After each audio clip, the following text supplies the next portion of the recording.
Assalamualaikum warahmatullahi wabarakatuh. Selamat pagi anak-anak. Apa kabarnya hari ini? Sehat? Semangat? Alhamdulillah. Nah, anak-anak, di sini Ibu akan mengecek kehadiran kalian. Siapa yang hari ini tidak masuk? Oh, Marina. Kenapa Marina tidak masuk? Oh, sakit. Kita doakan semoga cepat sembuh, bisa masuk sekolah lagi, dan bisa berkumpul bersama kita lagi. Amin. Baiklah anak-anak, sebelum kita memulai pembelajaran pada pagi hari ini, ada baiknya kita berdoa terlebih dahulu. Ibu minta satu perwakilan untuk memimpin doa di depan. Doa mulai. Doa selesai. Terima kasih. Baik anak-anak, siapa tadi yang sebelum berangkat sekolah berpamitan kepada orang tua? Ayo angkat tangan. Wah, pintar semuanya berpamitan ya. Bagus. Tingkatkan lagi berpamitan kepada orang tua, kepada adik, kepada kakak. Kalau ada kakek atau nenek itu juga diberi pamit oleh kita. Baik anak-anak, ada yang tahu tidak hari ini kita akan belajar tentang tema apa? Ya, kita akan belajar tentang tema pengembangan pembelajaran PKN SD dan makna nilai-nilai Pancasila. Di sini Bu akan menjelaskan sedikit ya. Pancasila mengandung makna bahwa nilai-nilai Pancasila harus menjadi landasan dan pedoman dalam membentuk dan menyelenggarakan negara, termasuk menjadi sumber dan pedoman dalam membentuk peraturan perundang-undangan. Pancasila merupakan pedoman hidup dan kepribadian bangsa yang nilai-nilainya bersifat nasional, yang mendasari kebudayaan bangsa, maka nilai-nilai tersebut merupakan perwujudan dari aspirasi atau cita-cita bangsa. Ayo, di sini siapa yang hafal dengan sila-sila Pancasila? Tunjuk tangan. Wah, semuanya pintar, bisa ya? Baik, terima kasih. Selanjutnya akan dilanjutkan oleh Ibu Nabila. Baik, sekarang Ibu tanya, gambar apa yang ada di belakang Ibu? Ya benar, ini adalah gambar Pancasila. Coba Ibu tanya, ada yang tahu ada berapa sila di dalam Pancasila? Ya betul, ada 5. Jadi sila pada Pancasila ada 5. Nah, sekarang Ibu tanya lagi nih, ada yang hafal kelima sila di dalam Pancasila? Coba yang tahu angkat tangan. Oke, coba Marina. Wah, tepuk tangan yuk buat Marina karena udah bisa jawab. Nah, jadi sila di dalam Pancasila ada 5 yang harus kita pahami. Sekarang, tulis di buku tulisnya 5 sikap yang sesuai dengan sila pertama. Dan coba ceritakan pengalaman kalian yang sesuai dengan sila pertama ya. Oke? Nah, tugasnya udah Ibu terima ya. Sekarang, coba Ibu panggil Bondan untuk maju ke depan dan ceritakan pengalamannya serta 5 contoh sikap yang sesuai dengan sila pertama. Maju yuk. Wah, tepuk tangannya buat Bondan. Benar, jadi 5 sikap yang sesuai dengan sila Pancasila yang pertama yaitu 1. Berdoa, 2. Sembahyang, 3. Menghargai umat sesama agama, 4. Ikut kerjasama membersihkan rumah ibadah sesuai dengan agama yang dianut, 5. Membayar zakat. Dan juga untuk laki-laki yang beragama Islam wajib melaksanakan ibadah sholat Jumat di masjid. Mengerti? Oke, sekali lagi tepuk tangan untuk Bondan. Sekarang kita main tebak-tebakan yuk. Ada yang tahu ini gambar apa?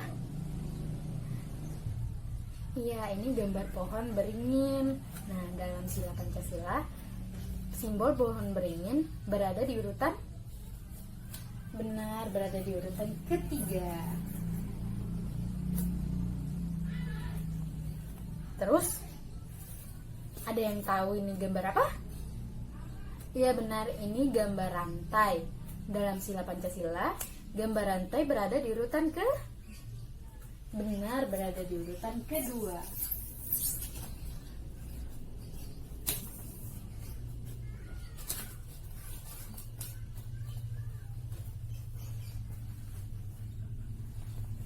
Sekarang, gambar ketiga.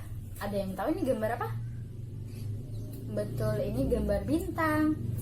Ada yang tahu ini dalam Pancasila urutan keberapa? Benar, urutan pertama.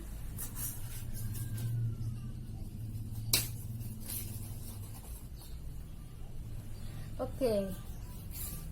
Yang ini? Betul, ini gambar padi dan kapas. Dalam sila Pancasila ini berada di urutan keberapa? Benar, ini berada di urutan kelima. Yang terakhir, coba ini gambar apa? Benar, ini gambar kepala banteng. Pada sila Pancasila ini berada di urutan ke? Ya betul, ini di urutan keempat. Pada pinter-pinter ya anak ibu.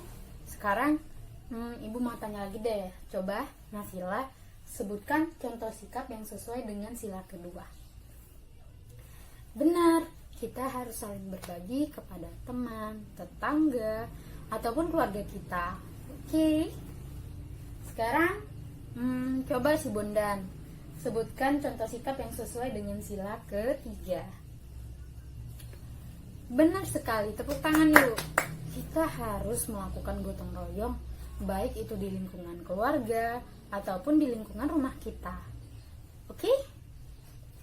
Nah, selanjutnya buka buku paketnya yuk.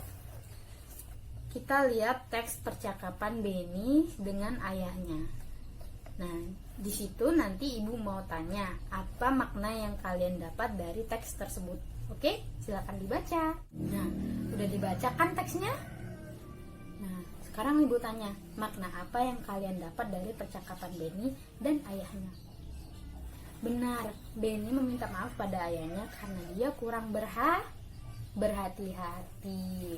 Nah, sekarang coba deh ibu panggil dua murid ibu yang ganteng sama yang cantik maju ke depan buat contohin lagi kalimat permintaan maafan seperti yang dilakukan Beni dan ayahnya. Coba Nafila sama Syafi'i maju yuk. Wah, kalimatnya sudah benar ya, tepuk tangan yuk. Jadi, kalau kita melakukan kesalahan pada orang lain, kita harus meminta maaf, baik itu disengaja ataupun tidak disengaja. Benar? Benar. Jadi, kalau kita berbuat salah, kita harus meminta maaf. Kalau kita merusak barang teman kita, kita harus meminta maaf. Oke? Oke, nah selanjutnya Bapak Bondan akan menyimpulkan materi kita hari ini. Terima kasih banyak atas waktunya. Assalamualaikum warahmatullahi wabarakatuh. Perkenalkan, nama saya Bondan Hayu Prayogon, NIM 2018-14345. Di sini Bapak akan menyimpulkan dari pembelajaran yang kita pelajari hari ini. Di sini Bapak akan menyimpulkan materi nilai-nilai yang ada di Pancasila. Yang pertama, nilai 1, nilai ketuhanan yang Maha Esa. Di sini Indonesia memiliki keberagaman kebudayaan, keberagaman keagamaan. Di sini Indonesia memiliki beberapa agama. Yang pertama, agama Islam, kedua agama Kristen, ketiga agama Hindu, keempat agama Buddha, dan kelima agama Konghucu. Yang dimana di sini dari beberapa agama kita di sini harus saling menghormati, dari agama Islam atau agama mana lain. Di sini kita harus saling tolong menolong, tidak boleh memandang beda dari agama manapun. Kita di sini Indonesia. Di sini adalah kita mempunyai negara yang sangat luas dan sangat besar. Di sini Bapak akan menjelaskan nilai kedua, nilai kemanusiaan dan berada di sini warga negara Indonesia di pemerintahan dituntut untuk hidup rukun dan saling membantu ketika ada seorang warga atau siapapun sedang kesulitan. Di sini juga kita tidak boleh membedakan dari suku manapun, dari budaya manapun, dan tidak boleh dari agama pun. Di sini kita harus saling menghargai. Tidak boleh kita angku atau sombong di negara Indonesia ini. dikarenakan negara Indonesia ini memiliki cukup banyak keberagaman. Oleh karena itu anak-anak Bapak nanti kita harus saling menghargai sesama teman di kelas, ketika di rumah kita saling menghargai sesama teman di lingkungan rumah kita harus tolong menolong ketika teman kita sedang kesulitan.